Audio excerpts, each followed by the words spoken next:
Scots were hae, wi' Wallace blood, Scots when Bruce has aften led, welcome tae your gory bed, or tae victory.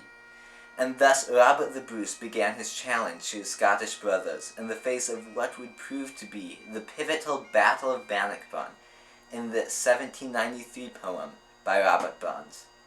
As the national bard of Scotland portrayed, the Bruce and his army were resolved to either leave the field of battle in victory or in death. It was under such dedication that these men engaged the full glory and might of their English oppressors. It was an example of the providential victory of the weak and less distinguished over the mighty and lauded. And thus, as the audio adventure in Freedom's Cause strongly portrays, it was that the English forces were routed by those Scots, who through their courage won their liberty and became patriarchs of the very freedoms we enjoy today. It is my desire to visit Scotland in order to pay homage to our forefathers, to tradition itself, to the democracy of the dead. The early 20th century Christian apologist and poet G.K. Chesterton wrote, "Tradition means giving votes to the most obscure of all classes, our ancestors. It is the democracy of the dead. We have the dead at our councils. The ancient Greeks voted by stones.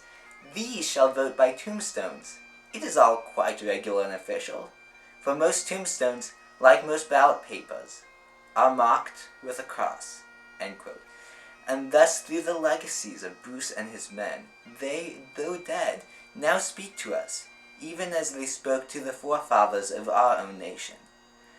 Thus, their very fingerprints lie upon our own founding, and even their Declaration of our Birth, a written proclamation of Scottish liberty, contained therein principles which, as the audio dramatization in Freedom's Cause explicated, and I quote, inspired another declaration, the Declaration of Independence in America. End quote.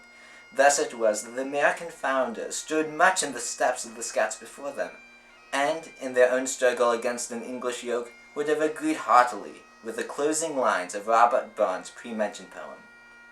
Lay the proud usurpers low, tyrants fall in every foe, liberties in every blow.